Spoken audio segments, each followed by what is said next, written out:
सशक्त करने की तरफ हम एक बहुत बड़ा कदम उठा रहे हैं। ये पहली बार हो रहा है जब एक डिस्ट्रॉयर, एक फ्रिगेट और एक सबमरीन तीनों को एक साथ कमीशन किया जा रहा है। और सबसे गर्व की बात कि ये तीनों frontline platforms made in India है। मैं भारतीय नौसेना को, इनके निर्माण कार्य से जुड़े सभी साथियों को, इंजीनियर्स को, श्रमिकों को और पूरे देश को बधाई देता हूं। साथियों, आज का ये कार्यक्रम हमारी गौरवशाली धरोहर को भविष्य की आकांक्षाओं से जोड़ता है। लंबी समुद्री यात्राएं, commerce, naval defence, ship industry, इसमें हमारा एक समृद्ध इतिहास रहा है। अपने इतिहास से प्रेरणा लेते हुए आज का भारत दुनिया की एक मेजर मैरीटाइम पावर बन रहा है। आज जो प्लेटफॉर्म लॉन्च हुए हैं, उनमें भी इसकी झलक है। अब जैसे हमारा नीलगिरी चौल वंश के समुद्री सामर्थ्य के प्रति समर्पित है। सूरत वॉरशिप उस कालखंड की याद दिलाता है जब गुजरात के पोर्ट्स के जरिए भारत वेस्ट एशिया से जुड़ा था। इन दिनों ये दोनों शिप्स, इसके साथ आज बागशीर सबमरीन की कमीशनिंग भी हो रही है। कुछ वर्ष पूर्व मुझे P-75 क्लास की पहली सबमरीन कलवरी की कमीशनिंग में शामिल होने का अवसर मिला था। आज मुझे इस क्लास की 6वीं सबमरीन बागशीर को कमीशन करने का सौभाग्य मिला है। ये नए फ्रंटियर प्लेटफॉर्म भारत की सुरक्षा और प्रगति दोनों को नया सामर्थ्य देंगे।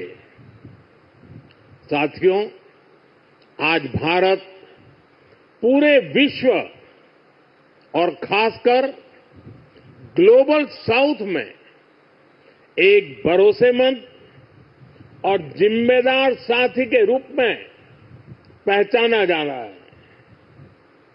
भारत विस्तारवाद नहीं, भारत विकासवाद की भावना से काम करता है। भारत ने हमेशा ओपन, सिक्योर, इंक्लूसिव और प्रॉस्परस इंडो पैसिफिक रीजन का समर्थन किया है। इसलिए जब समुद्र से सटे देशों के विकास की बात आई तो भारत ने मंत्र दिया सागर। सागर का मतलब है security and growth for all in the region. हम सागर के विजन के साथ आगे बढ़े। जब भारत के सामने G20 की प्रेसिडेंसी संभालने का दायित्व आया तो दुनिया को हमने मंत्र दिया one earth, one family, one future. जब दुनिया कोरोना से लड़ते हुए पस्त पड़ रही थी तब भारत ने विजन दिया वन अर्थ, वन हेल्थ। हम पूरे विश्व को अपना परिवार मानकर चलते हैं। हम सबका साथ सबका विकास उस सिद्धांत पर विश्वास करने वाले लोग हैं और इसलिए इस पूरे क्षेत्र की रक्षा सुरक्षा भी भारत अपना दायित्व समझता है। साथियों, ग्लोबल सिक्योरिटी, इकोनॉमिक्स और जियो पॉलिटिकल डायनेमिक्स को दिशा देने में भारत जैसे मैरीटाइम नेशन की भूमिका बहुत बड़ी होने वाली है। आर्थिक प्रगति और एनर्जी सिक्योरिटी के लिए ये जरूरी है कि ट्रेडिशनल वाटर्स को प्रोटेक्ट किया जाए, टेरिटोरियल वाटर्स को प्रोटेक्ट किया जाए, फ्रीडम ऑफ नेविगेशन को इंश्योर किया जाए और ट्रेड की सप्लाई लाइन और सी रूट्स सुरक्षित हो। हमें आतंकवाद, हथियारों और ड्रग्स की तस्करी में इस पूरे क्षेत्र को बचाकर रखना है। इसलिए आज जरूरी है कि समुद्र को सेफ और प्रॉस्परस बनाने में हम ग्लोबल पार्टनर बने। हम लॉजिस्टिक की एफिशिएंसी बढ़ाने और शिपिंग इंडस्ट्री के लिए काम करें। हम रेयर मिनरल्स, फिश स्टॉक जैसे ओशन रिसोर्सेज का दुरुपयोग रोकने में और इसे मैनेज करने की कैपेसिटी डेवलप करें।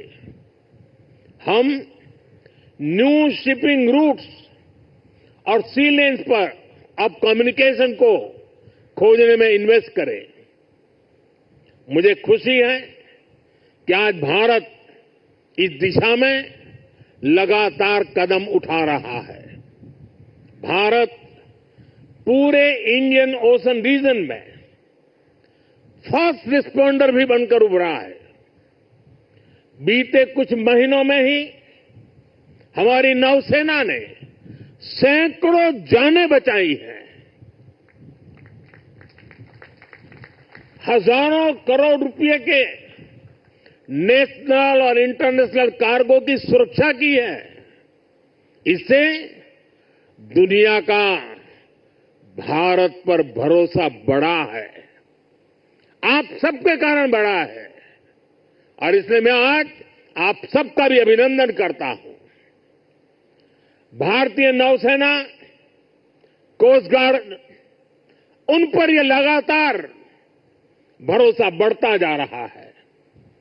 आज आप ही देख रहे हैं, आसियान हो, ऑस्ट्रेलिया हो, गल्फ हो, अफ्रीका के देश हो, सबके साथ आज भारत का आर्थिक सहयोग लगातार मजबूत हो रहा है।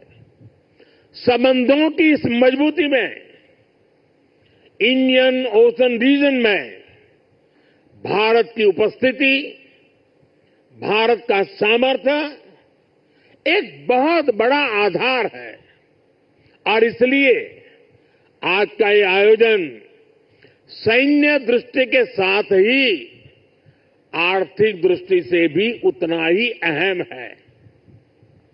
साथियों, 21वीं सदी के भारत का सैन्य सामर्थ्य भी अधिक सक्षम हो, आधुनिक हो, ये देश की प्राथमिकताओं में से एक है।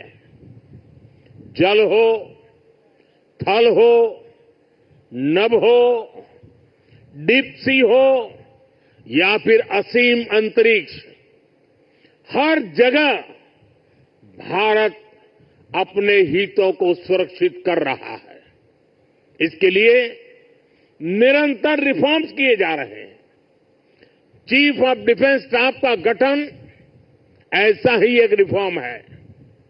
हमारी सेनाएं और अधिक एफिशिएंट हो, इसके लिए थिएटर कमांड की दिशा में भी भारत आगे बढ़ रहा है। साथियों, पिछले 10 साल में जिस तरह भारत की तीनों सेनाओं ने आत्मनिर्भरता के मंत्र को अपनाया है, वो बहुत ही सराहनीय है। संकट के समय दूसरे देशों पर भारत की निर्भरता कम से कम हो, इस गंभीरता को समझते हुए आप सभी इस काम को आगे बढ़ा रहे हैं, नेतृत्व दे रहे हैं।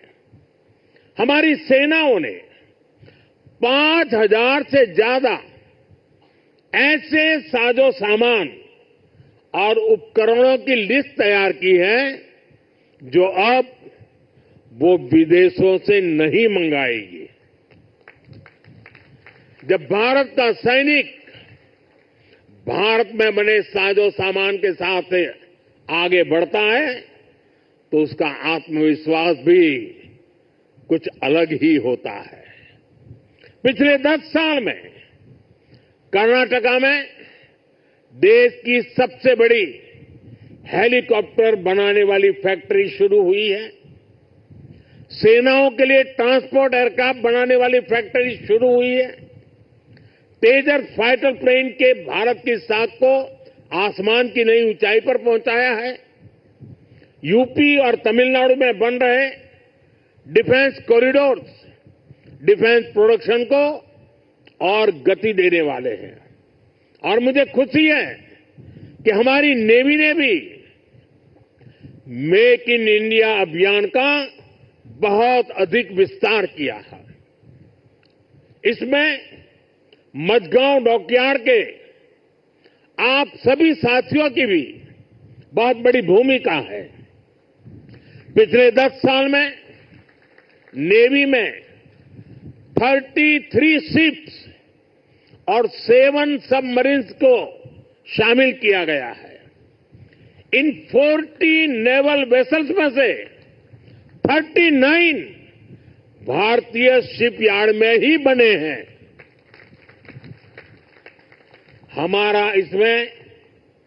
हमारा भव्य विराट आईएनएस विक्रांत एयरक्राफ्ट कैरियर और आईएनएस अरिहंत और आईएनएस अरिघात जैसी न्यूक्लियर सबमरीन भी शामिल है। मेक इन इंडिया उसको ऐसी गति देने के लिए मैं देश की तीनों सेनाओं को हृदय से बहुत बहुत बधाई देता हूं। आज भारत का डिफेंस प्रोडक्शन 1.25 लाख करोड़ रुपए से ज्यादा हो चुका है। हम 100 से ज्यादा देशों को डिफेंस इक्विपमेंट एक्सपोर्ट कर रहे हैं। मुझे विश्वास है आपके सहयोग से आज भारत तेजी से अपने डिफेंस सेक्टर का कायाकल्प करके दिखाएगा। साथियों, मेक इन इंडिया से भारत की सेनाओं का सामर्थ्य बढ़ने के साथ ही आर्थिक प्रगति के नए द्वार भी खुल रहे हैं। जैसे एक उदाहरण शिप बिल्डिंग इकोसिस्टम का है। आप में से बहुत से लोगों को पता होगा, एक्सपर्ट भी कहते हैं शिप बिल्डिंग में जितना इन्वेस्ट किया जाए उसका 2 गुना पॉजिटिव इंपैक्ट इकोनॉमी पर पड़ता है। यानी अगर हम शिप बिल्डिंग में 1 रुपये लगाते हैं तो इकोनॉमी में 1 रुपया 82 पैसे के आसपास सर्कुलेशन होता है। अब सोचिए, अभी देश में 60 बड़े शिप्स अंडर कंस्ट्रक्शन है। इनकी वैल्यू 1.5 लाख करोड़ रुपए के आसपास है। यानी इतना पैसा लगाने से करीब 3 लाख करोड़ रुपए का सर्कुलेशन हमारी इकोनॉमी में होगा। और रोजगार के मामले में तो इसका 6 गुना मल्टीप्लायर इफेक्ट होता है।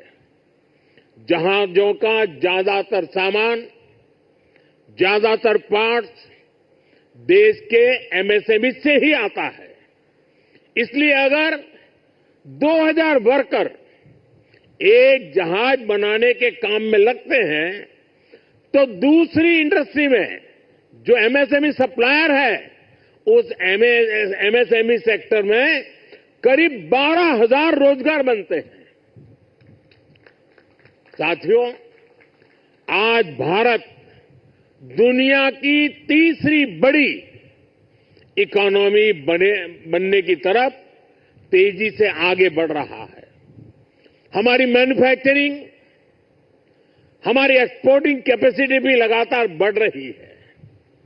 आने वाले सालों में सैकड़ों नए शिप्स की, नए कंटेनर्स की जरूरत भारत को होगी।